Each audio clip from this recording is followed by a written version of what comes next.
Hello, I'm Angela. I've just managed to escape the most toxic situation I've ever been in. I'm still dealing with all the emotions, so please excuse me if this story gets a bit long. My story starts with meeting my then husband, Harry. We met in college and started dating quickly because he was one of the most handsome guys on campus, and I was also considered attractive. We dated for a long time. Harry proposed to me right after we graduated, and I happily said yes. However, we both knew we needed to wait a bit longer before getting married because we were focused on our careers and wanted to be in a good place before taking that big step. Harry asked me to move in with his family so he could work better and I could get to know them. I agreed because it made sense and would save me money on housing. I worked really hard at that time because I wanted to have a luxurious wedding with all our family around us. Meanwhile, Harry was working at his father's firm. He came from a big and influential family and was very rich, so my dream of a big wedding wasn't unrealistic. We focused on our careers for about 4 years before I got pregnant. It wasn't planned, and I was shocked because we were careful. I was so determined not to believe it that I went to the doctor, who confirmed I was already 3 months along. That evening, I had to tell Harry the news. So, I have some news. I began. Is it good or bad? He asked. I don't know. It depends on how you take it. You're scaring me. What is it? I haven't gotten my period for the last 3 months. At first, I thought it was just the birth control, but then something told me to take a pregnancy test. Oh no. Are you saying? Yes, I'm pregnant. Oh my God. Are you sure? Could the tests be wrong? I thought the same thing, so I went to the doctor. They confirmed it. Wow, I didn't expect this. We have so much to do. This is wonderful. Really, I didn't know how you'd take it. We've been so focused on our careers, and a baby would be a big change. I assure you, it's very good news. First things first, we need to get married. So we immediately started planning our big, lavish wedding. Within the next 2 months, everything was set. We said our vows and became husband and wife. Harry was very kind and gentle with me. When I was pregnant and during the wedding planning, Harry was always by my side, making sure I was comfortable and having a good time. However, about 2.5 months after we got married, Harry's behavior started to change. He stopped looking after me and stopped checking in on me. I tried talking to him multiple times, but he wouldn't tell me what was wrong. When I gave birth to our beautiful daughter, Harry wasn't there, and that added to my pain. Thankfully, my mother-in-law, Lucy, was with me. I was in the hospital for about a month due to complications after birth, including a mini stroke and significant blood loss. Harry never visited me, and I was deeply hurt. What kind of husband leaves their wife to suffer like that? A few weeks after I gave birth, Lucy told me that Harry wanted to perform a DNA test on P to see if she was really his child. He thought it was suspicious that I got pregnant suddenly. Hearing this made me feel even worse because I had never given him any reason to doubt my faithfulness. He conducted the test anyway, and it confirmed that P was his child. But by then, Harry had checked out of being a father and husband for so long that he found it more comfortable to stay distant. When I returned home, I tried to talk to him about it, but he told me he wanted nothing to do with either P or me. He and I stayed in this painful situation for the next 7 years. Harry had made me quit my job when I was pregnant, so I had no savings to fall back on. Harry was doing well at his father's business, so I knew he could provide for us. I stayed in the house because I wanted to be with P without facing any issues. Harry barely looked at P and would complain if I raised any issues about household work. I quickly learned that Harry was not the sweet-tempered man I had known before. The only reason I was still living there was because I was taking care of his parents, a job he didn't want to do. His parents, Patrick and Lucy, adored Harry and believed he could do no wrong. Even when they saw how he was treating P and me, they didn't care. They fully believed that I was the reason Harry was ignoring his duties, thinking I had done something to deserve it. At first, I was really hurt by this, but I learned to let go. Patrick and Lucy had many health issues. Patrick was diabetic, and Lucy was on heavy medication for her heart issues. They needed a lot of care and attention, so I took over as their primary caregiver.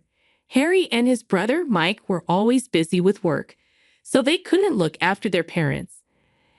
I suggested hiring someone to help, but Harry refused. Ever since Harry took over the household expenses, he made everyone's lives miserable. He wouldn't spend a cent unless it was absolutely necessary. We ate a lot of canned and microwave foods, and I started taking P out to salad houses just so she could get some nutritious food.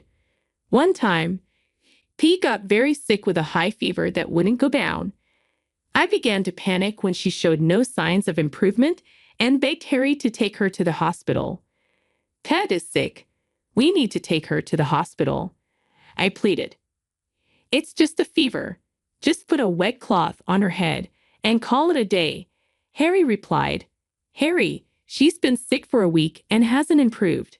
She's barely eating, and I know something is really wrong. Just let her heal on her own. If you pamper her, her body won't learn how to fight off sickness by itself. She's your daughter, Harry.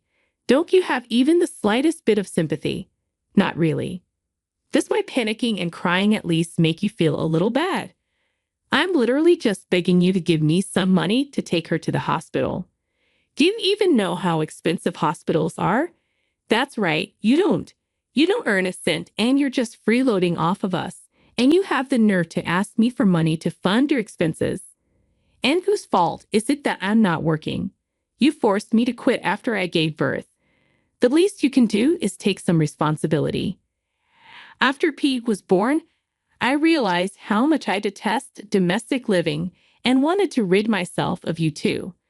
But you stuck to me like glue and refused to leave. If it were up to me, I would have thrown you out a long time ago. Forget it. I don't even know why I bother with you. I walked away from him with tears in my eyes, heading towards P's room. I bumped into Mike, and he looked worried when he saw me crying. I quickly explained my situation to him, and he looked alarmed. He asked me to grab Petal and meet him in his car.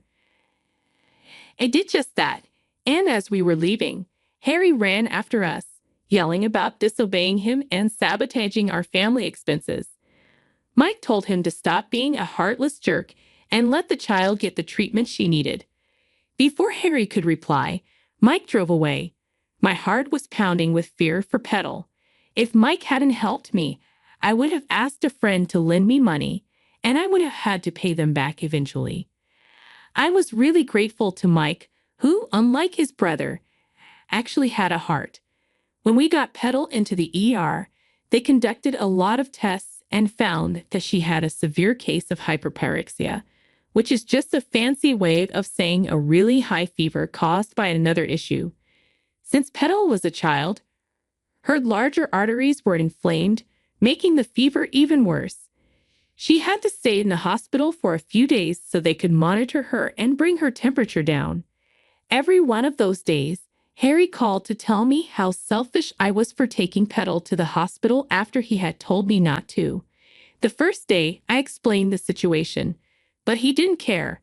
After that, I stopped listening to his calls. Mike, on the other hand, was a godsend. He visited the hospital every day and stayed with Petal for a few hours so I could take a shower and eat a proper meal. He also brought many of Petal's toys, which made her really happy. Seeing her smile and laugh after days of suffering made me feel better about our situation. After Petal was discharged, Mike began making an effort to improve our lives. Before, he had always minded his own business, figuring we were Harry's responsibility. He treated us with respect but never checked to see how we were living. I remember when he took Petal and me to the park one day. We watched Petal play while we ate ice cream. He seemed lost in thought and a little sad, so I asked him what was wrong. Why do you look so lost in thought? Oh, it's nothing. Come on, you helped me out when I needed it most. Let me be a shoulder to lean on for you. Well, I was just wondering how my brother could possibly let the both of you go so easily. Yeah, it was hard for me to grapple with too. In fact, I still struggle with it. There have been so many moments when I just look at him and expect him to go back to being who he was when we first met. It takes a special kind of heartlessness to abandon your own child when she still lives in your house. I just learned to be grateful he hasn't kicked us out. Who would hire someone who hasn't worked for the last 7 years? I haven't even kept up with all the changes in my field. Why don't you try to find a job, even if it isn't in your field? Earning some money is better than earning none. You have no idea how badly I want to earn my own way, but I don't have time to work. What do you mean? You could work during the hours P is in school, and if needed, I can help you enroll her in daycare after school. You really are an angel, aren't you? While I appreciate the offer, I can't take you up on it. Even if I'm not taking care of Petal, I'm taking care of your parents. Between that and cooking everyone's meals and cleaning the house, I have no time for anything else. Oh man, I completely forgot about everything else you've been doing for us. I'm so sorry I've turned a blind eye for so long. I promise I'll help you out and make your days easier. I'll even help set you up with a job. I was surprised by how apologetic Mike was. In those months, I had learned to live as if I were invisible, so getting recognized for all my work made me really happy. After that, Mike began helping a lot. He did household chores and helped his parents whenever he was free, allowing them to spend more time as a family. Mike also got me a desk job at one of his friends' companies. It wasn't a lot of money, but it was more than enough for me to save up and move out in a few months. Harry was not happy that Mike was helping me out. Mike was spending family money on people who didn't deserve it. The first time this happened, Mike lost it to Harry. They got into a heated argument that almost turned physical, but I stepped in to stop it. After a while, Mike learned to ignore Harry's repeated comments. And if I was ever alone with Harry, he wouldn't unleash his anger on me, so I made sure to stay out of his way. I needed time to save up enough money for a deposit on an apartment. One day, while walking past Harry's room on my way to visit Patrick and Lucy, I heard Harry yelling. Curiosity got the better of me, and I peeked through the crack in the door. I watched Harry punch his pillow in frustration, then sit still on his bed, looking like he was going insane. Suddenly, he jumped up, fumbled around in his pockets, and pulled out his phone. He started talking about how Mike's team was pulling in most of the revenue and how this team wanted to work with Mike. He complained about the decline in work ethic in the office because of Mike. Both of them managed their own teams differently. Harry was authoritarian and strict, overworking his team, while Mike was more relaxed, treating his team with respect and listening to them. It was clear why Mike's team was more productive, but Harry hated him for it. He also complained about how Mike was changing things in the house and how he was beyond angry with him. Harry began to tell the person on the phone about his plan to sabotage Mike and everyone else living in the house because none of us respected him. I couldn't believe what I was hearing. Although I decided to chalk his words up to anger, I figured he wouldn't have the time or capacity to follow through. I made sure to keep an eye on him over the next week. Then one day, Harry brought one of his friends over. They sat in his room, discussing Harry's plan to sabotage Mike. Look, Caleb, I'm just tired of Mike and his shenanigans. I get that. So, what are you going to do about it? Well, no, but all I know is that the man gets on my nerves. Suddenly, he's become a good guy, looking after my loser wife and child, and taking care of our parents. Do you think he's doing this for some gain? Oh yeah, of course. Everything about him works for a benefit that he can earn. He probably wants all of my parents' estate as his inheritance. That's definitely how it looks. Maybe you should do something soon. You can't let this go on longer. You are your parents' favorite, aren't you? Absolutely. And you're right. I need to keep it that way. What do you think I should do? Why don't you have your parents sign the house over to you, and then you can throw them all out? I like that. But what about Mike? Well, your dad's still the CEO, and he has the power to transfer the company under your name too. That is so true, Caleb. You're a genius. I was alarmed by what I was hearing.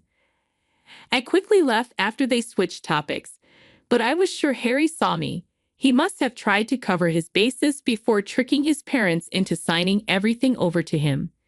The next day, I came home from work to see everyone sitting at the dinner table with grim looks on their faces. I tried to ask what was going on, but nobody replied. I felt awkward, but had to take care of Petal, so I let it go. That night, I thought about whether I should tell them what I overheard. Even though Patrick and Lucy were mean to me, they took great care of Petal when I needed it, and Mike was amazing. The next day, I came back from work, prepared to talk to Patrick, Lucy, and Mike about my plan. My heart raced as I walked into the living room to talk. Thankfully, Harry was still out, and I knew I had a little while before he came back home. "Why did you call us here?"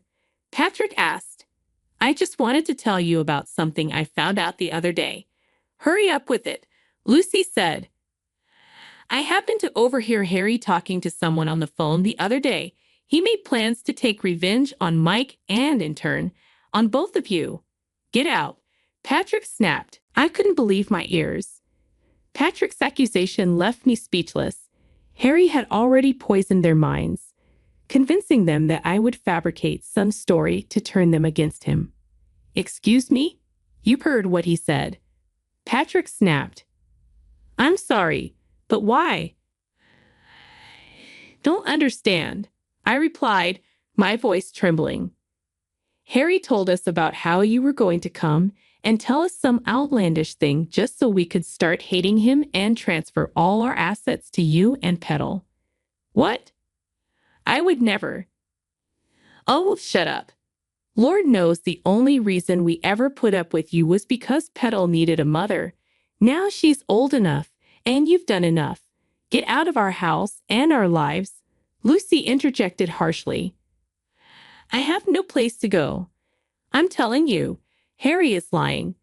"You have some nerve to say that. We made sure that Harry got all our assets. You will get nothing. Lie all you want, you won't get a cent from us. And since you have no place to go, I'm sure CPS would not like that. You can't be threatening me with my daughter," I said, my voice breaking.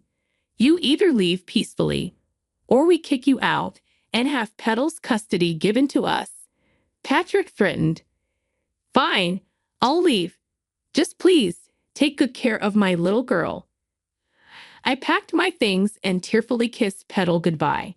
She cried a lot, and it only made my heart break even more. But this was the best thing I could do for her. I reached out to my best friend, whom I hadn't contacted in years. Thankfully, she was more than willing to help me out, opening her house to me. She gave me her shoulder to cry on and listen to me. We caught up on our lives, and I even managed to laugh occasionally. The mental and emotional strain was too much, and I fell asleep easily. The next day, I took a day off from work to recover and plan my next move. I knew I needed to have Petal by my side, but I didn't need to think too much.